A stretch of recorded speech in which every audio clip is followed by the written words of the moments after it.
ವರ್ಷ ಮಹಿಳಾ ಸಂಘದ ಆನ್ಯುವಲ್ ಡೇನ ತುಂಬಾ ಗ್ರ್ಯಾಂಡ್ ಆಗಿ ಸೆಲೆಬ್ರೇಟ್ ಮಾಡಬೇಕು. ಹಾಗೆ ಆ ಪ್ರೋಗ್ರಾಮ್ಗೆ ಒಳ್ಳೆ ಮಿನಿಸ್ಟರ್ ಕರೆಸಬೇಕು. ವೈದ್ಯವರಿ ನಾನು ಈಗಾಗಲೇ 3 ಜನ ಮಿನಿಸ್ಟರ್ಗೆ ಹೇಳಿದ್ದೀನಿ. ಅವರು ಬರ್ತೀನಿ ಅಂತ ಪ್ರಾಮಿಸ್ ಮಾಡಿದ್ದಾರೆ. ಆದ್ರೆ ನಮ್ಮ ಪ್ರೋಗ್ರಾಮ್ ಮುಗಿದ್ರ ಒಳಗಡೆ ಅವ್ರು ಜೈಲ್ಗೆ ಹೋಗ್ಬಾರ್ದು ಅಷ್ಟೇ. ಹಾಗೆ ಪ್ರೋಗ್ರಾಮು ತುಂಬಾ ಚೆನ್ನಾಗಿ ಬರಬೇಕು. ಈಗಿನ ಕಾಲದ ತರ ಈ break dance, twist dance, disco dance ಇದೆಲ್ಲ ಚೆನ್ನಾಗಿರಲ್ಲ. Yes you are correct. ನಾನು ಆಕ್ಚುಲಿ ಈ ಫಾರಿನ್ ಕಲ್ಚರ್ಗೆ ಸಪೋರ್ಟ್ ಮಾಡಬಾರ್ದು. ನಮ್ಮ ಕಲೆಗೆ ಪ್ರೋತ್ಸಾಹ ಕೊಡಬೇಕು. ಹೋದ್ಸಲ ಭಾಷಣದಲ್ಲಿ ನೀವು ಬಹಳ ದೊಡ್ಡದಾಗಿ ಕೊಚ್ಕೊಂಡಿದ್ರಿ, ರಂಗಭೂಮಿ ಕಲೆನ ಉಳಿಸ್ಬೇಕು ಬೆಳೆಸ್ಬೇಕು ಅಂತ. ಅದಕ್ಕೆ ಈ ಸಲ ಪೌರಾಣಿಕ ನಾಟಕ ತಗೊಂಡು ರಂಗಭೂಮಿಗೆ ಒತ್ತು ಕೊಡ್ತೀನಿ. ರಾಮಾಯಣ ಮಹಾಭಾರತ ಅಂತ ನಾಟಕ ಮಾಡಿಸಿದ್ರೆ ಯಾರು ನೋಡಲ್ಲ. ಅದೆಲ್ಲರಿಗೂ ಗೊತ್ತಿರೋ ಕಥೆನೆ. ನಿನಗೇನೆ ಮಹಾ ಗೊತ್ತು? ನನಗೆ ಗೊತ್ತಿಲ್ಲ. ಹನುಮಂತಂಗೆ ಬಾಲ ಇರುತ್ತೆ, ಧೃತರಾಷ್ಟ್ರನ್ ಕಣ್ಣಿರಲ್ಲ. ದ್ರೌಪದಿ ಸೀರೆ ಎಳೆಯೋದನ್ನ ನೋಡಿ ನೋಡಿ ಜನಕ್ಕೂ ಬೇಜಾರಾಗೋಗಿದೆ. ಈ ಸಲ ಏನಾದ್ರೂ ದ್ರೌಪದಿ ಸೀರೆ ಉಡ್ಸಿದ್ರು ಆ ಸೀರೆನ ಅವಳ ಕಿತ್ತಾಕೊಂಡ್ಬಿಡ್ತಾರೆ. ಎಪಿಕಲ್ ಇರೋ ಪವರು ನಿನಗೇನೆ ಗೊತ್ತು. ರಾಮಾಯಣ ಗೊತ್ತಿರೋ ಸ್ಟೋರಿನೇ ಆದ್ರೂ ಅದನ್ನ ಸೂಪರ್ ಆಗಿ ಪರ್ಫಾರ್ಮೆನ್ಸ್ ಮಾಡಿದ್ರೆ ಜನ ಎಂಟರ್ಟೈನ್ಮೆಂಟ್ ತಗೊಳ್ತಾರೆ. ಆದ್ರೆ ಅದನ್ನ ಜನ ನೋಡ್ಬೇಕಲ್ಲ. ಅಲ್ಲ ಎಕ್ಸ್ಕ್ಯೂಸ್ ಮೀ, ನಾಟಕನಾಗ್ಲಿ ಸಿನಿಮಾನಾಗ್ಲಿ ಸೂಪರ್ ಆಗಿ ಮಾಡಿದ್ರೆ ಜನ ಹುಡ್ಕೊಂಡ್ ಬಂದು ನೋಡ್ತಾರೆ. ಯಾವ್ದಾದ್ರು ಹಾಸ್ಯ ನಾಟಕ ಮಾಡಿದ್ರೆ ಜನನು ನೋಡ್ತಾರೆ, ಖುಷಿನೂ ಪಡ್ತಾರಪ್ಪ. ನಿಂಗೇನಾದ್ರು ಬುದ್ಧಿ ಇದೆಯೇನೆ? ಈಗ ರಂಗಭೂಮಿ ನಶಿಸಿ ಹೋಗ್ತದೆ. ಅದ್ರಲ್ಲೂ ಈ ಪೌರಾಣಿಕ ನಾಟಕಗಳಿಗೆ ಡಿಮ್ಯಾಂಡೇ ಇಲ್ಲ. ಹಾಗಾಗಿ ಅಂಥ ನಾಟಕಗಳನ್ನ ತಗೋಬೇಕು, ಅದನ್ನ ಉಳಿಸ್ಬೇಕು, ಬೆಳೆಸ್ಬೇಕು. ಅಲ್ಲ ಜಾಜವ್ರೆ, ಈಗ ಅಂತ ನಾಟಕಗಳ ಡೈಲಾಗ್ಸ್ ಹೇಳ್ಕೊಳ್ಳೋದಕ್ಕೆ, ರಿಹರ್ಸಲ್ ಮಾಡಿಸೋದಕ್ಕೆ ಯಾರಿದ್ದಾರೆ? ಅನುಷಾ, ರಂಗಭೂಮಿಗೋಸ್ಕರನೇ ಜೀವ ತೆಗೆಯೋದಕ್ಕೆ ಸುಮಾರು ಜನ ಇದ್ದಾರೆ. ಅದ್ರಲ್ಲಿ ನಾಟಕದ ಮೆಸ್ರು ನಾಗೇಂದ್ರ ಅಂತಿದ್ದಾರೆ. ಅವ್ರನ್ನ ಕರೆಸ್ತೀನಿ, ನಾಟಕ ಮಾಡಿಸ್ತೀನಿ. ಏಕಲವ್ಯನು ಸಿಡಿದು ಬಂದಾನೋ, ಆಕ್ರೋಶದಿಂದ ಏಕಲವ್ಯನು ಸಿಡಿದು ಬಂದಾನೋ. ಪದ್ದು ಈ ಅಪ್ಪ ಯಾವ ಆಂಗಲ್ ಇಂದಲೂ ಏಕಲವ್ಯ ಕಣ್ಣಂಗೆ ಆಗ್ತಾನೆ ಇಲ್ಲ. ನಾನು ಚಿಕ್ಕವನಿದ್ದಾಗ ಏಕಲವ್ಯನ ಪಾತ್ರ ಮಾಡ್ತಾ ಇದ್ದೆ. ಮತ್ತೆ ಹೆಬ್ಬಲ್ಲಿ ಇನ್ನೂ ಹಾಗೆ ಇದೆ. ಸುಮ್ಮನೆ ಇರೋ ಜೋಕ್ ಮಾಡ್ಬೇಡ. ಸರ್ ತಮ್ಮ ನಾಮಧೇಯ? ನಾನು ನಾಟಕದ ಮೇಷ್ಟ್ರು ನಾಗೇಂದ್ರ. ಭೀಮ, ದುರ್ಯೋಧನ, ಕರ್ಣ, ಅಶ್ವತ್ಥಾಮ ಈ ತರ ಅನೇಕ ಪಾತ್ರಗಳನ್ನ ಮಾಡಿದ್ದೇನೆ. ಯಾಕೆ ನೀವ್ಯಾರು ನನ್ನ ಪಾತ್ರಗಳನ್ನ ನೋಡಿಲ್ವಾ? ಲೇ ವಿಟ್ಲ, ಮೊನ್ನೆ ಟಿವಿನಲ್ಲಿ ಸೊಟ್ಟು ಕೈ ಸೊಟ್ಟು ಮೂತಿ ಮಾಡ್ಕೊಂಡು ಶಕುನಿ ಪಾತ್ರ ಮಾಡಿದ್ರಲ್ಲ, ಇವರೇ. ಸರಿಯಾಗಿ ಹೇಳಿದ್ರಿ. ನಾಟಕದ ಮೇಷ್ಟ್ರು ಅಂದ್ರೆ ಹಾಗೆ, ಯಾವ ಪಾತ್ರ ಮಾಡೋಕ್ಕೂ ಸೈ, ಯಾವ ಪಾತ್ರ ಹೇಳ್ಕೊಡಕ್ಕೂ ಸೈ. ಗುರುಗಳೇ ಕ್ಷಮೆ ಇರ್ಲಿ, ನಮ್ಗೆ ಗೊತ್ತಾಗ್ಲಿಲ್ಲ. ನಮ್ಗೆ ನಿಮ್ನ ಕಂಡ್ರೆ ಸಿಕ್ಕಾಪಟ್ಟೆ ಗೌರವ. ನಮ್ಮ ಮನೆಯವರೆಲ್ಲ ನಿಮ್ ಬಗ್ಗೆನೇ ಮಾತಾಡ್ಕೊಂತ ಇದ್ರು. ನಾಟಕದ ಆಸಕ್ತಿ ಇರೋರಿಗೆ ನನ್ನ ಸಂಪೂರ್ಣ ವಿದ್ಯೆನ ಧಾರೆಯಲ್ಲಿ ಕೊಡ್ತೀನಿ. ನಮ್ಮಿಬ್ರಿಗೂ ನಾಟಕದ ಬಗ್ಗೆ ತುಂಬಾ ಆಸಕ್ತಿ ಇದೆ. ಹೇಗಿದ್ರು ನಮಗೆ ಮಾಡಕ್ ಬೇರೆ ಏನು ಕೆಲಸ ಇಲ್ಲ. ನಾಟಕ ಸ್ವಲ್ಪ ಹೇಳ್ಕೊಡ್ತೀರಾ? ನಮಗೂ ಟೈಮ್ ಪಾಸ್ ಆಗುತ್ತೆ. ಎಲ್ಲಿ ನನ್ನ ಕರೆಸಿದ ಮೇಡಮು? ಜಾಜತ್ಗೆ ಗುರುಗಳು ಬಂದಿದ್ದ, ಬೇಗ ಬನ್ನಿ. ಮೇಷ್ಟ್ರೇ, ನಮಸ್ಕಾರ. ಬನ್ನಿ ಬನ್ನಿ ಬನ್ನಿ ಬನ್ನಿ. ನೋಡಿಮ್ಮ, ಪೌರಾಣಿಕ ನಾಟಕಗಳಿಗೆ ಯಾವತ್ತೂ ಡಿಮ್ಯಾಂಡ್ ಇರುತ್ತೆ. ಆದ್ರೆ ಅಭಿನಯಿಸೋದು ಕಷ್ಟ, ಖರ್ಚನ್ನ ಭರಿಸೋದು ಕಷ್ಟ. ಅಷ್ಟೊಂದೇ ಖರ್ಚಾಗುತ್ತೆ? ಪೌರಾಣಿಕ ನಾಟಕದಲ್ಲಿ ವೇಷಭೂಷಣ, ಸೆಟ್ಸು ಇವುಗಳಿಗೆ ಸಾವಿರಾರು ರೂಪಾಯಿ ಖರ್ಚಾಗ್ಬಿಡುತ್ತೆ. ಆದ್ರೆ ಸಾಮಾಜಿಕ ನಾಟಕದಲ್ಲಿ ಇವೆಲ್ಲ ಏನೂ ಇರಲ್ಲ. ಒಂದು ಪ್ಯಾಂಟು ಶರ್ಟು ತಗಲಾಕೊಂಡು ಹೋದ್ರೆ ನಾಟಕನೇ ಮುಗಿದೋಗುತ್ತೆ. ಆದ್ರೆ ಪೌರಾಣಿಕ ನಾಟಕ ಹಾಗಲ್ಲ. ರಾಜನ್ ದರ್ಬಾರು, ಕಾಡಿನ ರಸ್ತೆ, ಅಂತಃಪುರ, ಉದ್ಯಾನವನ ಇದನ್ನೆಲ್ಲ ನಾವು ಸ್ಟೇಜ್ ಮೇಲೆ ತೋರಿಸ್ಲೇಬೇಕಾಗುತ್ತೆ. ಡೋಂಟ್ ವರಿ, ನಾನು ಸ್ಪಾನ್ಸರ್ಗೆ ಹೇಳಿದ್ದೀನಿ. ನಮ್ಮ ಮಿನಿಸ್ಟರ್ ಬೇರೆ ಬರ್ತಾ ಇದ್ದಾರೆ. ಸೊ ನಮ್ಮ ಮಹಿಳಾ ಸಂಘಕ್ಕೆ ಒಂದು ಸೂಪರ್ ಆಗಿರೋ ಪೌರಾಣಿಕ ನಾಟಕನ ಮಾಡಿಸ್ಬೇಕು. ನಾಟಕ ಮಾಡಿಸೋದಕ್ಕೆ ನಾನು ರೆಡಿಯಾಗಿದ್ದೀನಿ. ಆದ್ರೆ ನಾಟಕ ಕಲಿಯೋದ್ರಲ್ಲಿ ಶ್ರದ್ಧೆ ಇರಬೇಕು. ಕಲಾವಿದರನ್ನ ಕರೆಸಿ ಯಾವ ಪಾತ್ರಕ್ಕೆ ಯಾರ್ಯಾರು ಸೆಟ್ ಆಗ್ತಾರೆ ನೋಡ್ಕೊಂಡು ನಾಟಕ ಮಾಡಿಸ್ತೀನಿ.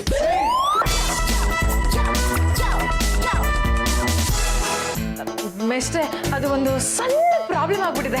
ನಾಟಕದ ರಿಹರ್ಸಲ್ ಇದೆ, ಎಲ್ಲ ಆರ್ಟಿಸ್ಟ್ ಬನ್ನಿ ಅಂತ ಮೆಸೇಜ್ ಮಾಡಿದೆ, ಆದ್ರೆ ಯಾರು ಪತ್ತೆನೇ ಇಲ್ಲ. ಶುದ್ಧ ಅವಮಾನ. ನಾಟಕದ ಕಲಾವಿದ್ರೆ ಇಲ್ಲ ಅಂದ್ಮೇಲೆ ನಾಟಕ ಯಾರಿಗಮ್ಮ ಕಲ್ಸೋದು? ಇದನ್ನೆಲ್ಲ ಮೊದಲೇ ಫಿಕ್ಸ್ ಮಾಡ್ಬಿಡ್ತಾನೆ, ಆಮೇಲೆ ನನ್ನನ್ನು ಕರೆಸ್ಬೇಕಾಗಿತ್ತು. Very sorry. ಒಂದೇ ಒಂದು ನಿಮಿಷ, ನನ್ನ ಹಬಿನ ವಿಚಾರಿಸ್ಬಿಟ್ಟು ನಿಮ್ಗೆ ಹೇಳ್ತೀನಿ please. Good morning hubby. Very good morning. Okay, ಹೋಗ್ತೀನಿ, ಬಾಯ್. ನನಗೆ ಸಿಕ್ಕಾಪಟ್ಟೆ ಕೆಲಸ ಇದೆ ಕಣ್ರಿ. ಹಬಿ, ಅದು ಒಂದು ಸಣ್ಣ ಪ್ರಾಬ್ಲಮ್ ಆಗ್ಬಿಟ್ಟಿದೆ. ನೀವು ಹುಟ್ಟಿದ್ರೆ ಪ್ರಾಬ್ಲಮ್ ಮಾಡೋದಕ್ಕೆ ಏನ್ ಮಾಡ್ಕೊಂಡ್ರಿ ಅಂತ ಹೇಳ್ರಿ. ಹಬಿ, ಈ ಸಲ ಮಹಿಳಾ ಸಂಘದ ಆನ್ಯುವಲ್ ಡೇ ಫಂಕ್ಷನ್ಗೆ ಒಂದು ಪೌರಾಣಿಕ ನಾಟಕ ಮಾಡಿಸ್ತಾ ಇದೀವಿ. ನಾನು ಎಲ್ಲ ಆರ್ಟಿಸ್ಟ್ಗೂ ಮೆಸೇಜ್ ಮಾಡಿದ್ದೆ ಬನ್ನಿ ಅಂತ, ಆದ್ರೆ ಯಾರು ಪಕ್ಕನೇ ಇಲ್ಲ. ನಿಮ್ಗೆ ಎಷ್ಟೊಂದು ಜನ ಸಿನಿಮಾ ಆರ್ಟಿಸ್ಟ್ ಗೊತ್ತಲ್ವಾ? ಕರೆಸ್ರಿ ಪ್ಲೀಸ್. ಮಾತಿಗೆ ಒಂದು ಅರ್ಥ ಬಿಡ್ಬೇಡಿ. ಆ ಸಿನಿಮಾ ಆರ್ಟಿಸ್ಟ್ ವೇಷಗಳಿಗೆ ಮಾಡೋದಕ್ಕೆ ಬೇರೆ ಕೇಮಿಲ್ಲ ಅನ್ಕೊಂಡ್ಬಿಟ್ರ ಬಂದು ನಿಮಗೆ ಕಿತ್ತೋಗಿರೋ ಮಹಿಳಾ ಸಂಘದಲ್ಲಿ ಅಭಿನಯಿಸ್ಬೇಕಾ ಕೆಲವರು ಯಾರಾದ್ರೂ ಬಂದ್ರು ಅಂದ್ರೆ ಅವ್ರಿಗೆ ಇಂತಿಷ್ಟು ಅಮೌಂಟ್ ಅಂತ ಕೊಡ್ಬೇಕಾಗುತ್ತೆ ಅದು ಸುಮಾರು ಹತ್ತತ್ರ 1 ಲಕ್ಷ ರೂಪಾಯಿ ಖರ್ಚು ಬರುತ್ತೆ. ಅಷ್ಟು ದುಡ್ಡು ನಿಮ್ಮ ಸಂಘದಲ್ಲಿ ಇದೆಯೇನ್ರಿ? ನಾವು ಮಾಡ್ತಾ ಇರೋದು ಫ್ರೀ ಶೋ, ಅದು ಒಂದು ಮಹಿಳಾ ಸಂಘದ ಕಾರ್ಯಕ್ರಮ. ನೀವು ಅದೇನು ಫ್ರೀ ಮಾಡ್ತಿರು ಟಿಕೆಟ್ ಇಷ್ಟು ಮಾಡ್ತಿರು ಅದನ್ನೆಲ್ಲ ಕಲಾವಿದರು ಕಟ್ಕೊಂಡು ಏನ್ರಿ ಮಾಡಬೇಕು? ನಿಮ್ಮ ಹತ್ರ ದುಡ್ಡು ಇದ್ರೆ ಅವ್ರನ್ನ ಕರೆಸ್ತೀನಿ, ಇಲ್ಲ ಅಂದ್ರೆ ಕ್ಯಾಪ್ಟನ್ಗಿಂದ ಜಾಗ ಖಾಲಿ ಮಾಡಿ. ನಮಸ್ಕಾರ. ಹೆಸರು ಏನ್ ಮಾಡ್ಕೊಂಡಿದ್ದೀರಾ? ಅದಾಯ್ತು. ಹೊಟ್ಟೆ ಪಾಡಿಗೆ ಏನ್ ಮಾಡ್ಕೊಂಡಿದ್ದೀರಾ? ನಾಷ್ಟ ತರಿಸ್ಕೊಟ್ಟಿದ್ವಿ. ಸಿಕ್ಕಾಪಟ್ಟೆ ರಸಿಕರ ಜಾಬಿಗೆ ಹಾಕ್ಬಿಟ್ಟಿದ್ದಾರೆ. ನೀವು ಜಾಜಿಯವರಿಗೆ ಯಜಮಾನರು ಅಂತ ಭಾವಿಸ್ತೀರಿ, ನೀವು ಆ ಅಂಶ ಭಾವಿಸ್ತೀರಾ, ಆದ್ರೆ ಅವ್ರು ಆ ಸಹ ಭಾವಿಸ್ಬೇಕಲ್ಲ. ನೋಡಿ ಮಿಸ್ಟರ್, ಇವ್ರಿಗೆ ಸಿನಿಮಾದವರು ಸುಮಾರು ಜನ ಪರಿಚಯ ಇದ್ದಾರೆ. ನಾಟಕ ಮಾಡಿ ತಗೊಂಡ್ಬನ್ನಿ ಅಂದ್ರೆ ಬೇರೆ ಆಗಲ್ಲ, ಸಿಕ್ಕಾಪಟ್ಟೆ ಖರ್ಚಾಗುತ್ತೆ ಅಂದ್ರೆ. ಈಗ ನೀವೇ ಈಗ ಕಲಾವಿದರು ಅಂದ್ಮೇಲೆ ಅವ್ರಿಗೆ ಅವ್ರದೇ ಆದಂತ ಒಂದಿಷ್ಟು ಗೌರವ ಇರುತ್ತೆ ತಾನೆ. ಅವ್ರನ್ನ ನಾವು ಕರೆಸ್ತೀವಿ ಅಂದ್ಮೇಲೆ ಅವ್ರಿಗೆ ಗೌರವದಾನ ಅಂತ ಕೊಡ್ಬೇಕು ತಾನೆ. ಈಗ ತಾವು ನಾಟಕ ಕಲಿಸೋ ಮೇಷ್ಟ್ರಿ, ನೀವೇನು ಬಿಟ್ಟಿ ಕಲ್ಸ್ಕೊಡ್ತೀರಾ? ಗುರುದಕ್ಷಿಣೆ ಅಂತ ಏನಾದ್ರು ಕೊಡ್ಲೇಬೇಕಲ್ಲ. ಹಾಗೇನೆ ಕಲಾವಿದರನ್ನ ಕರ್ಸ್ಕೊಂಡ ಮೇಲೆ ಸಂಭಾವನೆ ಅಂತ ಏನಾದ್ರು ಕೊಡ್ಲೇಬೇಕು ತಾನೆ. ನೋಡಮ್ಮ ಜಾತಿ, ಕಲಾವಿದ್ರು ಸಿಗ್ಲಿಲ್ಲ ಅಂತ ಯಾಕಮ್ಮ ಯೋಚನೆ ಮಾಡ್ತೀಯಾ? ಹೊಸಬ್ರನ್ನ ಕರ್ಕೊಂಬಂದು ಮಾಡಿಸು. ಅವರೇ ಮನೆಯವರೆಲ್ಲ ಸೇರ್ಕೊಂಡು ನಾಟಕ ಮಾಡಿದ್ರೆ ಮಾತಲ್ಲ ಅಂತೀನ. ಇದ್ದು ಮಾತು ಇದನ್ನು ಬೇಕಿದ್ರೆ ನಾನು ಒಪ್ತೀನಿ ಗುರುಗಳೇ. ನೋಡಿ, ಈ ಮನೆ ಮಂದಿ ಎಲ್ಲ ಸೇರಿ ನಾಟಕ ಮಾಡೋದ್ರಿಂದ ಮೊದಲನೇದಾಗಿ ನನಗೆ ಮತ್ತು ಮಹಿಳಾ ಸಂಘಕ್ಕೆ ಒಂದಿಷ್ಟು ದುಡ್ಡು ಅಂತ ಮಿಕ್ಕುತ್ತೆ. ಎರಡನೇದಾಗಿ ಬರೀ ಕುಟುಂಬದವರೇ ಸೇರ್ಕೊಂಡು ನಾಟಕ ಮಾಡ್ತಾ ಇದೀವಿ ಅಂತ ಮಾಧ್ಯಮದಲ್ಲಿ ಪ್ರಚಾರ ಕೊಟ್ಬಿಟ್ರೆ ನಾವು ಟಿಕೆಟ್ ಇಟ್ಟರು ಕೂಡ ನಾಟಕ ಮಾಡೋದಕ್ಕೆ ಜನ ನುಗ್ಕೊಂಡು ಬಂದ್ಬಿಡ್ತಾರೆ. ಸರಿಯಾದ ಮಾತು ಹೇಳಿದ್ರಿ ಪಾಂಡ್ರಂಗವ್ರೆ. ನನಗೆ ಅವರು ಇವರು ಅಂತಿಲ್ಲ, ಪ್ರತಿಯೊಬ್ಬ ಮನುಷ್ಯನಲ್ಲೂ ಕಲೆ ಅನ್ನೋದು ಇರುತ್ತೆ. ಈ BP ಶುಗರ್ ಇರುತ್ತಲ್ಲ ಹಂಗೆ, ಅದನ್ನು ಹುಡುಕಿ ತೆಗೆದ್ರೆ ಎಂಥವ್ರು ಒಳ್ಳೆ ನಟ ಹಾಗೆ ಆಗ್ತಾನೆ. ಈ ಉದಾಹರಣೆಗೆ ನಿಮ್ಮಲ್ಲಿ ದುರ್ಯೋಧನ ನೋಡ್ತಾ ಇದ್ದೀನಿ, ದುಶ್ಯಾಸನ ನೋಡ್ತಾ ಇದ್ದೀನಿ, ರಾವಣನ್ ನೋಡ್ತಾ ಇದ್ದೀನಿ, ಕುಂಭಕರ್ಣನ ನೋಡ್ತಾ ಇದ್ದೀನಿ. ನಾನು ಹೀಗೆ ಹೇಳ್ತೀನಿ ಅಂತ ದಯವಿಟ್ಟು ತಪ್ಪು ತಿಳ್ಕೊಬೇಡಿ. ಅಲ್ಲ, ನಮ್ಮ ಮುಖದಲ್ಲಿ ಬರೀ ರಾಕ್ಷಸರನ್ನೇ ನೋಡ್ತಾ ಇರಲ್ಲ, ಏನೋ ದೇವರು ಜನರು ಕಾಣಿಸ್ತಾನೆ ಇಲ್ಲ. ನೀವು ಆ ಕಡೆ ಮಹಾಭಾರತಕ್ಕೂ ಸೆಟ್ ಆಗ್ತೀರಾ, ಈ ಕಡೆ ರಾಮಾಯಣಕ್ಕೂ ಸೆಟ್ ಆಗ್ತೀರಾ. ನಿಮ್ಮಂತ ಕಲಾವಿದರು ನನ್ನ ಕೈಗೆ 4 ಜನ ಸಿಕ್ಬಿಟ್ರೆ ಆದಷ್ಟು ಬೇಗ ಬಗ್ಲೇನೆ ಕಟ್ಬಿಡ್ತೀನಿ. ಅದನ್ನು ಗುರುತಿಸೋದಕ್ಕೆ ಅವ್ರು ಹೇಳಿದ್ದು, ನೀವೇ ನನಗೆ ಹೇಳೋದು. ಅದು ಮೇಷ್ಟ್ರೆ, ನಾನೊಬ್ಬ ಸಿಕ್ಕರೆ ಆಗ್ಲಿಲ್ಲ, ಮನೆ ಮಂದಿನೆಲ್ಲ ಸಾಲ ಕರ್ಸ್ಬಿಡ್ತೀನಿ. ಅವ್ರ ಮುಖನೆಲ್ಲ ಒಂದ್ಸಲ ನೋಡ್ಬಿಡಿ, ಅವ್ರಿಗೇನೋ ಪಾತ್ರ ಕೊಡ್ತಿರೋ ಇಲ್ಲ ಬ್ಯಾಕ್ ಸ್ಟೇಜಲ್ಲಿ ಕಸ ಹೊರಗೆ ಬಿಡ್ತಿರೋ ನೀವೇ ಡಿಸೈಡ್ ಮಾಡಿ. ಗಂಡ ಪಿಂಡಗಳ ಬೇಗ ಬಂದ್ರ ಇಲ್ಲೇ. ಇವನು ಭೀಮ ಇದ್ದಾಗಿದ್ದಾರೆ, ಇವರು ಸಹದೇವ ಇದ್ದಾಗಿದ್ದಾರೆ. ಅದು ಗುರುಗಳ ನಿಮ್ಮಲ್ಲಿ ಇನ್ನೂ ನಂಬ್ರವೇನಂತೆ. ಅಲ್ಲ, ಇಂಥವ್ರು ಇಂತಿಂಥ ಪಾತ್ರನೇ ಮಾಡ್ಬೇಕು ಅಂತ ಯಾವ್ದೇ ಕಾರಣಕ್ಕೂ ನಿಮ್ಮ ಮನ್ಸಲ್ಲಿ ಅನ್ಕೊಳ್ಳೋದಕ್ಕೆ ಹೋಗ್ಬೇಡಿ. ಯಾಕಂದ್ರೆ ಈ ರಾಮಾಯಣ ಮಹಾಭಾರತ ನಡೆದದನ್ನ ನೋಡಿದವರು ಈಗಿನ ಕಾಲದಲ್ಲಿ ಯಾರಿದ್ದಾರೆ ಹೇಳಿ? ಈ ಭೀಮ ದಪ್ಪಗಿದ್ದ, ಇವನು ನಕುಲ ಸಣ್ಣಗಿದ್ದ ಅಂತ ಎಲ್ಲ ನಮ್ಮ ಭ್ರಮೆ ಅಷ್ಟೇ. ಅದು ಅಲ್ದೇನೆ ಮೇಷ್ಟ್ರೆ, ಒಬ್ರು ಎಷ್ಟು ಬೇಕಾದ್ರೂ ಪಾತ್ರ ಮಾಡ್ಕೊಳ್ಳಿ. ಹೇಗೆ ಈಗ ನೋಡಿ, ಪಟ್ಟೆ ಸೀನಲ್ಲಿ ದುರ್ಯೋಧನ ಆಗಿರ್ತಾರೆ, ಕೊನೆ ಸೀನಲ್ಲಿ ಅವನೇ ಬೇಕಾದ್ರೆ ದುಶ್ಯಾಸನ ಆಗ್ಬೋದು, ಭೀಷ್ಮನ ಆಗ್ಬೋದು. ಅಲ್ಲ, ಹಂಗ ಮಾಡೋದ್ರಿಂದ ಏನಾಗುತ್ತಂದ್ರೆ ಪಾತ್ರಧಾರಿಗಳಿಗೆ ನಾನು ಪಾತ್ರನ ಚೆನ್ನಾಗಿ ಮಾಡ್ಬೇಕು ಅಂತ ಒಂದು ಉಮೇದು ಬರುತ್ತೆ. ಈಗ ದುರ್ಯೋಧನ ಪಾತ್ರ ಫ್ಲಾಪ್ ಆಯ್ತು ಅಂದ್ರೆ ದುಶ್ಯಾಸನ ಪಾತ್ರದ ಮೂಲಕ ಎತ್ಕೊಂಡ್ಬಿಡ್ಬೋದು. ಹಂಗ ಮಾಡೋದ್ರಿಂದ ಇನ್ನೂ ಮುಖ್ಯವಾಗಿ ಏನಾಗುತ್ತೆ ಗೊತ್ತಾ, ಈ ನಟರ ಸಂಖ್ಯೆ ಅನ್ನೋದು ಕಮ್ಮಿ ಆಗುತ್ತೆ. ಅದಕ್ಕಿಂತ ಮುಖ್ಯವಾಗಿ ಈ ರಿಹರ್ಸಲ್ ಅಂತ ನಾವೇನ್ ಮಾಡ್ತೀವಲ್ಲ, ಆ ಪ್ರೋಸೆಸ್ ಅಲ್ಲಿ ಕಾಫಿ ತಿಂಡಿ ತರ್ಸ ಖರ್ಚು ಸ್ವಲ್ಪ ಮಿಕ್ಕುತ್ತೆ ಅಂತ. ಸರಿ ಸರಿ, ಆದ್ರೆ ಈ ಮಹಾಭಾರತ ನಡೆದಿದ್ದು ದ್ರೌಪದಿ ಇದ್ಲೆ. ದ್ರೌಪದಿ ಪಾತ್ರ ಇಲ್ಲದೆ ಹೋಗಿದ್ದಿದ್ರೆ ಈ ಮಹಾಭಾರತ ನಡೀತಾನೆ ಇರ್ಲಿಲ್ಲ. ನಿಮಗೆ ಹೇಳಬೇಕು ಅಂದ್ರೆ ಮಹಾಭಾರತದ ಹೀರೋಯಿನ್ನು ದ್ರೌಪದಿ. ಆ ದ್ರೌಪದಿ ಪಾತ್ರನ ಯಾರು ಮಾಡ್ತಾರೆ? ಒಳ್ಳೆ ಒಂಚೂರಿ ಕಡೆ ತಿರ್ಕಡೆ ಹೆಂಗೋ ನೀವು ಕೂದಲು ಬಿಟ್ಕೊಂಡು ರೆಡಿ ಆಗಿದ್ರೆ ಮೀಸೆ ಒಂದು ಎತ್ತು ಬಿಡಿ, ನೀವೇ ಮಾಡಿ. ಹೀರೋಯಿನ್ ಪಾತ್ರ ಅಂದ್ಮೇಲೆ ಆ ದ್ರೌಪದಿ ಪಾತ್ರನ ನಾನೇ ಮಾಡ್ತೀನಿ. ನಿನಗೆ ಸೀರೆ ಉಟ್ಕೊಳಕ್ ಬರುತ್ತೆ ನಮ್ಮ? ನಾನೇ ಸೀರೆ ಉಟ್ಕೋಬೇಕು, ದುಶ್ಯಾಸನ ತಾನೇ ಸೀರೆ ಉಡ್ಸೋದು. ದುಶ್ಯಾಸನ ಸೀರೆ ಉಡ್ಸಲ್ಲಮ್ಮ, ಉಟ್ಟ ಸೀರೆನ ಸೆಳಿತಾನೆ. ಈ ರಿಹರ್ಸಲ್ ಅಂತ ಒಂದು 15 ದಿನ ಟೈಮ್ ಇದೆ ತಾನೆ, ಬಿಡಿ ಬಿಡಿ, ಇನ್ನು ಇವ್ರ ಚಿಂತೆ ಬಿಟ್ಬಿಡಿ. ನಾನೇ ಪ್ರತಿನಿತ್ಯ 2 ಸಲ 3 ಸಲ ಸೀರೆ ಉಡಿಸಿ ಅಭ್ಯಾಸ ಮಾಡ್ತೀನಿ. ಸರಿ, ಅಲ್ಲಿಗೆ ದ್ರೌಪದಿ ಪಾತ್ರ ಫಿಕ್ಸ್ ಆಯ್ತು. ಈ ದ್ರೌಪದಿ ವಸ್ತ್ರಾಭರಣದ ಸನ್ನಿವೇಶದಲ್ಲಿ ಸೀರೆನ ಸೆಳೆಯೋನು ದುಶ್ಯಾಸನ. ಆ ಪಾತ್ರ ಯಾರು ಮಾಡ್ತಾರೆ? ಆಡೋ ಮಾತ್ರ ಒಂದು ಅರ್ಥ ಬೇಡುವ ಮೇಷ್ಟ್ರೆ. ಆಗ್ಲೇ ನೀವೇ ಹೇಳಿದ್ರಲ್ಲ, ನನ್ನ ಮುಖ ನೋಡ್ತಾ ಇದ್ರೆ ನಿಮ್ಗೆ ದುರ್ಯೋಧನ ಕಾಣಿಸ್ತಾನೆ, ದುಶ್ಯಾಸನ ಕಾಣಿಸ್ತಾನೆ ಅಂತ. ಅದರಲ್ಲಿ ದ್ರೌಪದಿ ಪಾತ್ರ ಮಾಡ್ತಾ ಇರೋದು ನಮ್ಮೆಂಡ್ರು. ಅಲ್ಲ, ಕಂಡವ್ರು ಬಂದು ನಮ್ಮೆಂಡ್ರು ಸೀರೆ ಹೇಳಿದ್ರೆ ನೋಡೋದಕ್ಕೆ ನಾವೇನು ಪಾಪ ನನ್ನ ಮಕ್ಕಳೇ? ಬಿಡಿ. ನನಗೆ ಯಾವ ಪಾತ್ರ ಸುತ್ತಾಗುತ್ತೆ? ನೀನು ದುರ್ಯೋಧನ ಆಗು. ಅಲ್ಲ ಮೇಷ್ಟ್ರೆ, ಅವಾಗ ಬರ್ತಿದ್ದಂಗೆ ಭೀಮ ನೋಡಿದಾಗ ಆಗ್ತದೆ ಅಂತ ಹೇಳಿದ್ರೆ ಒಬ್ಬೊಬ್ಬರು 2 ಪಾತ್ರ 3 ಪಾತ್ರ ಮಾಡ್ಬೋದು ಅಂತ ನೀವೇ ಹೇಳಿದ್ರಲ್ಲ. ನನ್ನ ಪರ್ಸನಾಲಿಟಿಗೆ ನಾನು ಯಾವ ಪಾತ್ರ ಮಾಡ್ಬೋದು? ನೀನು ಅರ್ಜುನನ್ ಪಾತ್ರ ಮಾಡು. ರಿಹರ್ಸಲ್ ನೋಡ್ತೀನಿ. ಸೆಟ್ ಆಗದೆ ಹೋದ್ರೆ ದ್ವಾರಪಾಲ್ ಕಂಟ್ರೋಲ್ ಮಾಡು. ನಮ್ಮ ಮನೇಲಿ ಇನ್ನೂ ಇಬ್ಬರಿದ್ದಾರೆ, ರಂಗತ್ತೆ ಮತ್ತೆ ಪಲ್ಲು. ಅವ್ರನ್ನ ಕರ್ಸ್ಬಿಡ್ತೀವಿ, ಅವ್ರಿಗೂ ಪಾತ್ರ ಕೊಟ್ಬಿಡಿ. ಬನ್ರಿ ರಂಗಮ್ಮ ಪಲ್ಲಮ್ಮ, ಬರಿ ಬರಿ ಬರಿ ಬರಿ. ಮೇಷ್ಟ್ರೆ, ನನ್ಗೆ ಯಾವ ಪಾತ್ರ? ನೀವು ಕುಂತಿ ಆಗ್ಬಿಡಿ. ಪಾಂಡವರೆಲ್ಲ ನಿಮ್ಮ ಮಕ್ಳೇ. ಬಾಯ್ನ ಅಂದ್ರೆ ಮದುವೆಗೆ ಮುಂಚೆ ನಾನೊಂದು ಮಗುನ ಕೆತ್ತಿದ್ದೆ ಅಂತ ಹೇಳ್ತಿದ್ಯಾ? ಯಾವತ್ತೂ ಇಲ್ಲ. ನಾನು ಬಿಟ್ಟು ಕೆತ್ತಿದ್ದು ಇಲ್ಲ, ನೀರಲ್ಲಿ ಮಗುನ ಬಿಟ್ಟಿದ್ದು ಇಲ್ಲ. ರಂಗಮ್ಮ ರಂಗಮ್ಮ, ಇದು ಬರೀ ಪಾತ್ರ ಕಣಮ್ಮ, ಬರೀ ಪಾತ್ರ. ನೋಡು, ಅದನ್ನ ಮಾಡೋವರೆಗೂ ಪಾತ್ರ ಆಗಿರು. ಆಮೇಲೆ ಅದ್ರ ಬಾಡಿಗೆ ಅದನ್ನ ಬಿಟ್ಬಿಡು. ಪೂರ್ತಿ ಪಾತ್ರ ಮೈ ಮೇಲೆ ಎಳ್ಕೊಂಡ್ರೆ ಮೆಂಟ್ಲನ್ ಮಕ್ಕಳು ಅಂದ್ಬಿಡ್ತಾರೆ. ಸರಿ ಅಕ್ಕ, ಬರೀ ಪಾತ್ರ ಆದ್ರೆ ಮಾಡ್ತೀನಿ. ಮೇಷ್ಟ್ರೆ, ನಾನು ನೀನು ಧೃತರಾಷ್ಟ್ರ. ಒಳ್ಳೆ ಪಾತ್ರ ಕೊಟ್ರಿ ನೋಡಿ. ನನಗೆ ಮೀಸಲೇ ಇಲ್ಲ. ಅದಕ್ಕೆ ಯಾಕಮ್ಮ ಯೋಚನೆ ಮಾಡ್ತೀಯಾ? ನಿಮ್ಮ ಯಜಮಾನಪ್ಪಂದು ಎತ್ಬಿಡು, ನೀನು ಅಂಟಿಸ್ಕೊಂಡ್ಬಿಡು. ಎಲ್ಲ ಪಾತ್ರಗಳು ಮುಗಿದು ಅನ್ಸುತ್ತಲ್ವಾ? ಒಂದಿಬ್ರು 3 ಜನ ಕಲಾವಿದೆಯರನ್ನ ಹೊರಗಿನಿಂದ ಕರೆಸ್ಬೇಕಾಗ್ಬೋದು. ಖರ್ಚು. ಓ ಸುಮ್ಮನಿರಿ. ಕಲಾವಿದರಿದ್ದರೆ ನಾಟಕಕ್ಕೆ ಗ್ಲಾಮರ್ ಜಾಸ್ತಿ. ಯೂಜಿನಲ್ಲಿ ಸೋತಿರುವ ಪಾಂಡವರು ಒಂದು ಕಡೆ ಇದ್ದಾರೆ. ಪಾಂಚಾಲಿಯನ್ನು ಎಳೆದುಕೊಂಡು ಬಾ ಎಂದು ದುರ್ಯೋಧನ ಕಳಿಸಿಕೊಡ್ತಾನೆ. ಈಗ ದುರ್ಯೋಧನ ಯಾರು? ಮತ್ತು ದುರ್ಯೋಧನ ನೀನೇ ಹೇಳು. ಎಲ್ಲ ಹೇಳುವ ಪಾಂಚಾಲಿ, ಎಲ್ಲಿ ಅಡಿಗೆ ಕೂತಿದ್ಯಾ? ತಮ್ಮ ದುಶ್ಯಾಸನ ಪಾಂಡುರಂಗ, ಏನಯ್ಯ ನಿನ್ನ ವೇಷ? ಅದು ಸ್ವಲ್ಪ ಹೈಲೈಟ್ ಆಗೋಣ ಅಂತ ಪಾತ್ರ ಮಾಡಕ್ಕೆ ಮೂರು ಬರಲಿ ಅಂತ ಹಿಂಗೆ ಮಾಡ್ಕೊಂಡ್ಬಿಟ್ಟಿವಿ. ನೀವು ಹೋಯ್ತು ಓದಂತೋಯ್ತು. ನಮ್ಮ ದುಶ್ಯಾಸನ ಅಣ್ಣ ದುರ್ಯೋಧನ, ಈ ಕೂಡಲೇ ನೀನು ಪಾಂಚಾಲಿಯನ್ನು ದರನೆ ಸಭೆಗೆ ಎಳ ತಂದು ವಜ್ರಾಪಹರಣ ಮಾಡು. ಆಸೆಯನ್ನು 2 ನಿಮಿಷದಲ್ಲಿ ತೀರಿಸಿ ಬಿಡುವೆನು ದುರ್ಯೋಧನ. ಬಾರೇ ಬಾರೇ. ಬಾಯ್ ಅಂತ ಏಕೋಚದಲ್ಲಿ ಕರಿಬೇಡ್ರಿ. ಈಗ ನಿನ್ ಜಾತಿ ಅಲ್ಲಲೇ ದ್ರೌಪದಿ. ಬಾರೇ ಬಾರೇ, ನಿನ್ನ ಸೀರೆಯನ್ನು ಸೆಳೆಬೇಕು ಬಾರೇ.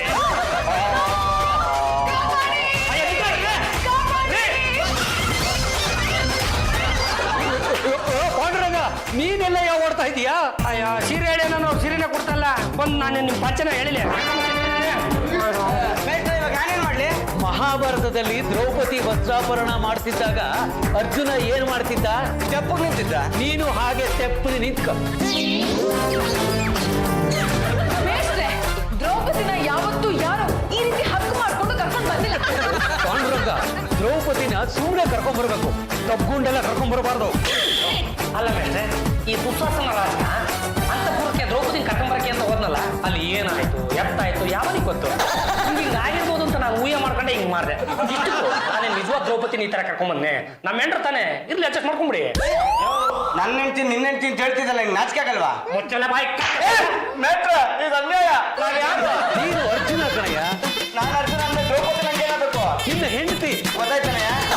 ಸುಮ್ಮನೆ ಸೀರೆ ಹೇಳಿ ತಗೋ. ಸರಿ. ಮೇಷ್ಟ್ರೆ, this is too much. ಇದಕ್ಕೆಲ್ಲ ನಾನು ಒಪ್ಪಲ್ಲ. ಎಲೆ ದುಶ್ಯಾಸನ, ಇನ್ನೊಮ್ಮೆ ನೀನು ಇದೇ ರೀತಿ ಹದ್ದು ಮೀರಿ ವರ್ತಿಸಿದ್ರೆ ಆದರೆ ನಿನ್ನನ್ನು ನನ್ನ ಕಣ್ಣುಗಳಿಂದಲೇ ಸುಟ್ಟು ಬಿಡುವೆನು. ಎಲ್ಲವೂ ದ್ರೌಪದಿ, ನೀನು ವೆರಿ ಐ ಪಾಪಿ ಎಂದು ನನಗೆ ಮೊದಲೇ ಚೆನ್ನಾಗಿ ಗೊತ್ತಿತ್ತು. ಇಂದಿಲ್ಲ ನಾಳೆ ನನ್ನ ಬುಡಕ್ಕೆ ನೀನು ಬೆಂಕಿಯನ್ನು ಇಕ್ಕಿವೆ ಅಂತಲೂ ಕೂಡ ಗೊತ್ತಿತ್ತು. ಹಂಗಾಗಿನೇ ನಾನು ಕೂಲಿಂಗ್ ಗ್ಲಾಸ್ನುವೆ ಒಂದು ಬಾಟ್ಲು ನೀರಿನಿಂದ ತುಂಬಿಕೊಂಡು. ಅದು ಮೇಷ್ಟ್ರೆ, ಒಂದು ನಮ್ರ ವಿನಂತಿ. ನಾವು ಈ ಒರಿಜಿನಲ್ ಮಹಾಭಾರತ ಮಾಡಕ್ಕೆ ಹೋಗಿ ಕೈ ಮೈ ಸುಟ್ಕೊಳ್ಳೋದು ಬೇಡ. ಈಗ ನನಗೂ ಮತ್ತು ನಮ್ಮ ಹೆಂಡರು ಜಾತಿ ಜಂಬಲ್ದಲ್ಲಿ ಹೊಂದಿಕೆ ಆಗಂತೆ ಆ ಮಹಾಭಾರತನ ಮತ್ತೊಂದ್ಸಲ ರೀರೈಟ್ ಮಾಡಿ. ಓ ನೋಡಯ್ಯ, ಹಾಗೆಲ್ಲ ಕಥೆನ ಚೇಂಜ್ ಮಾಡೋಕ್ಕಾಗಲ್ಲ. ಮಹಾಭಾರತದಲ್ಲಿ ಏನ್ ನಡೆದಿದೆಯೋ ಅದೇ ತರ ಮಾಡ್ಬೇಕು. ಅದು ಹಂಗಲ್ಲ ಮೇಷ್ಟ್ರೆ, ಈ ನಾಟಕ ನೋಡೋ ಜನಗಳಿಗೆ ಮತ್ತೆ ಮತ್ತೆ ಅದೇ ನಾಟಕ ನೋಡಬೇಕು ಅಂತ ಕುತೂಹಲ ಬರಬೇಕು. ಪಾತ್ರ ಮಾಡೋ ಪಾತ್ರಧಾರಗಳಿಗೆ ಉಮೇದು ಅನ್ನೋದು ಉಕ್ಕಿಕೊಂಡು ಬರಬೇಕು ಅಂದ್ರೆ ಉಪಕಥೆಗಳನ್ನೆಲ್ಲ ಸೇರ್ಕೊಬೇಕು ಅಂತ ನನ್ನ ಮನಸ್ಸಿನ ಭಾವನೆ ಇದೆ. ಆಗಲ್ಲ. ಸರಿ ಬಿಡಿ ಮೇಷ್ಟ್ರೆ, ಇವತ್ತು ನೀವು ಹೆಂಗೆ ಹೇಳ್ತೀರೋ ಹಂಗೆ ಮಾಡ್ತೀನಿ. ನಾಟಕ ದಿವಸ ನನಗೇನೆಂದು ಬಂದೆಲ್ಲ ಸೇರ್ಕೊಂಡ್ಬಿಡಿ. ತಪ್ಪುಗಳಲ್ಲ, ನಮ್ಮನ್ನ ಮುಂದೆ ಸೀರೆ ಸೆಳಿತೀನಿ ಏನಂದ್ರೆ ಪಾಂಚಾಲಿ. ದ್ರೌಪದಿ, ಒಂದು ತುಂಬಿದ ಸಭೆಯಲ್ಲಿ ನಮ್ಮ ಅಣ್ಣ ದುರ್ಯೋಧನನ್ನು ನೋಡಿ ನೀನು ಗಾಗಚ್ಚಿ ನಕ್ಕು ಬಿಟ್ಟಿಯಲ್ಲವೇ? ನಮ್ಮ ಇಡೀ ಗೌರವ ಕುಲವನ್ನು ಅವಮಾನಿಸಿ ಬಿಟ್ಟಿಯಲ್ಲವೇ? ನಮ್ಮ ಖಾಂದಾನನ್ನೇ ಎದುರಾಕಿಕೊಂಡು ಬಿಟ್ಟಿಯಲ್ವೇ? ನಿನಗೆ ಇವತ್ತು ಇದೆ ಕಾದಿದೆ ಅಣ್ಣ ದುರ್ಯೋಧನ. ತಮ್ಮ ದುಶ್ಯಾಸನ, ಈಗ ಏನು ಮಾಡಿದೆ ಅಣ್ಣ? ನಾನು ಒಮ್ಮೆ ಆಜ್ಞೆ ಕೊಟ್ಟ ಮೇಲೆ ಮುಗಿಯಿತು. ಈ ಕೂಡಲೇ ನೀನು ಈ ಪಾಂಚಾಲಿಯ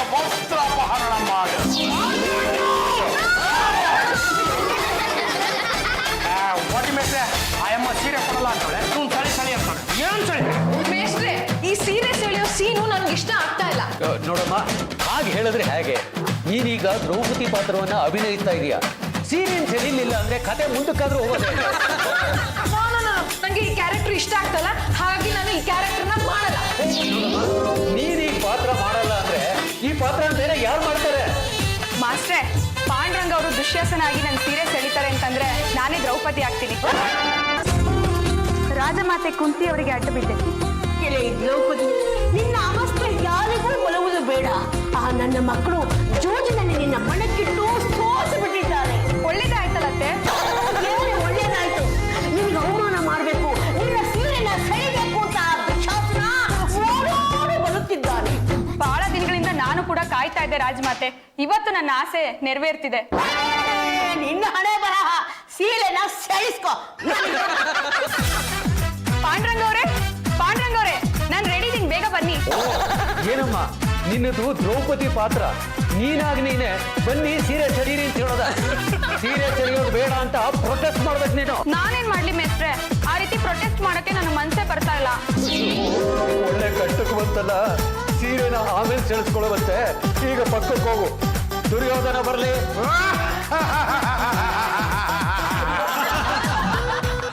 ಗುರುವಂಶದ ದೊರೆ ಸುಯೋಧನ. ಏ ಪಾಂಡ್ರಂಗ ಬರ ಇಲ್ಲಿ. ನಿನ್ನೆವರೆಗೂ ತಮ್ಮ ದುಶ್ಯಾಸನ ಅಂತ ಕರಿತಾ ಇದ್ದವನು ಏಕೆ ಇವತ್ತು ಪಾಂಡುರಂಗ ಅಂತ ಕರಿತಾ ಇದೆಯಲ್ಲ? ಯಾಕೋ ಆ ದ್ರೌಪದಿ ಪಾತ್ರ ಮಾಡಕ್ಕೆ ಅನಿಸ ಬಂದವಳೆ ಅಂತ ನಿಂಗೆ ಹೊಟ್ಟೆ ಉರಿಯಲ್ಲ? ಬಾಯಿ ಮುಚ್ಕೊಂಡು ತಮ್ಮ ದುಶ್ಯಾಸನ ಅಂತ ಕರಿಸಿ.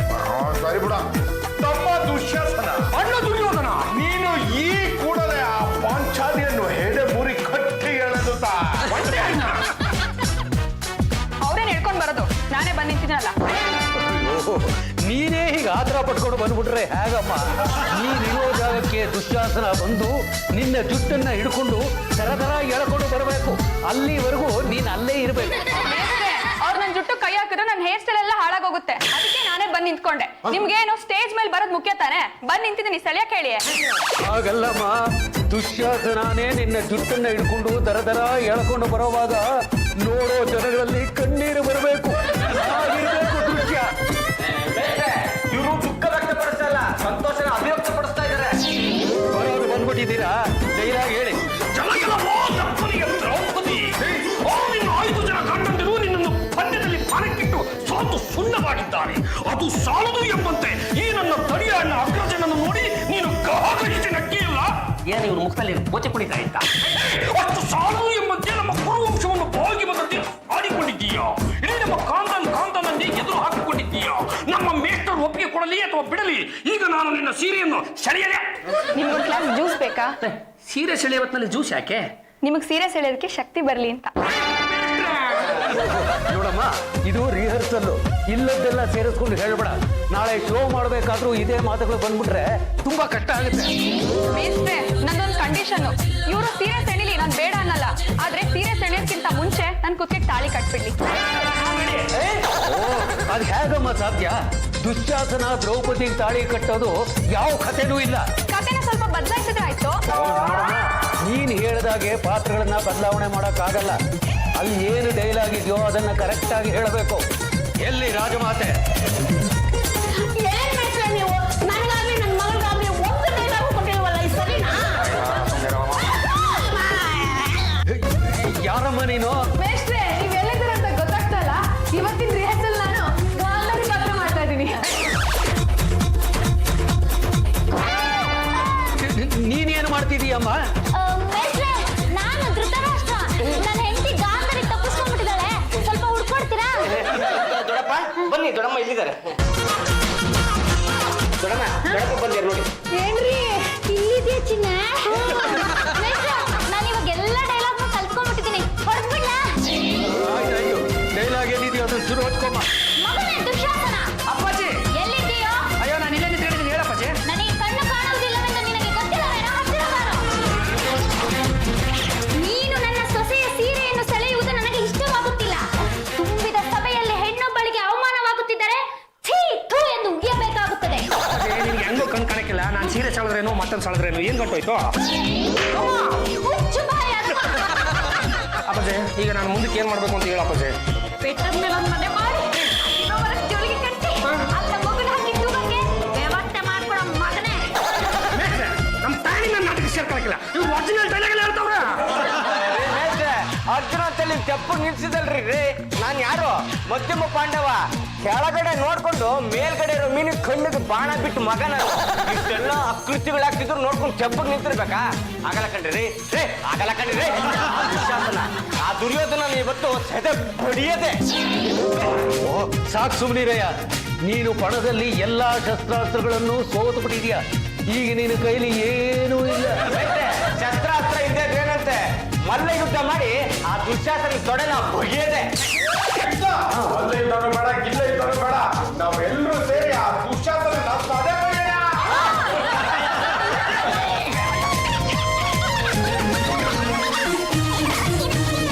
ಏನ್ರಿ ಮಾಡ್ತಾ ಇದ್ದೀರಾ ನೀವು? ಈ ದುಶ್ಯಾಸನಿಗೆ ಬುದ್ಧಿ ಕಲಿಸ್ಬೇಕು. ಪರಸ್ತ್ರೀ ವ್ಯಾಮೋಹ ಅನ್ನೋದು ಇವನಿಂದ ದೂರ ಹೋಗ್ಬೇಕು. ಮಹಾಭಾರತಕ್ಕೆ ಈ ಹೊಸ ಅಧ್ಯಾಯ ಮುನ್ನುಡಿ ಆಗ್ಬೇಕು. ಮಕ್ಕ ನೋಡ್ತಿದ್ರ 4 ಗಂಟು ನಿಲ್ಸಿ ಸಾಕು. ನಾಟಕ ಮಾಡೋ ಮಕ್ಕಳ ಇದು. ಒಬ್ರಿಗಾಗ್ಲಿ ಪಾತ್ರದ ಬಗ್ಗೆ ಅರಿವೇ ಇಲ್ಲ. ಎಡಬಿಡಂಗೆ ನೀನು ಒಂದೊಂದಲ್ಲ 2 ಪಾತ್ರ ಮಾಡ್ತೀಯಾ? ಮುಚ್ಚೆ ಬಾಯಿ. ಒಬ್ರಿಗೆ ದ್ರೌಪದಿ ಪಾತ್ರ ಮಾಡಕ್ ಇಷ್ಟ ಇಲ್ಲ, ಇನ್ನೊಬ್ರಿಗೆ ಇಷ್ಟ ಇದ್ರು ಮಾಡೋದಕ್ಕೆ ನೀವುಗಳು ಬಿಡ್ತಾ ಇಲ್ಲ. ಹೀಗಿದ್ರೆ ನಾಟಕ ಹೇಗೆ ಮಾಡಕ್ಕಾಗುತ್ತೆ? ನೋಡಿ, ಒಂದು ಕೆಲಸ ಮಾಡಿ, ಮೊದಲು ನಿಮ್ಮ ಒರಿಜಿನಲ್ ಪಾತ್ರಗಳು ಏನೇನಿದೆಯೋ ಅದನ್ನ ನೆಟ್ಟಿಗೆ ಮಾಡಿ ಆಮೇಲೆ ಬಂದು ನಿಮಗೆ ನಾಟಕ ಕಲ್ಸ್ಕೊಡ್ತೀನಿ.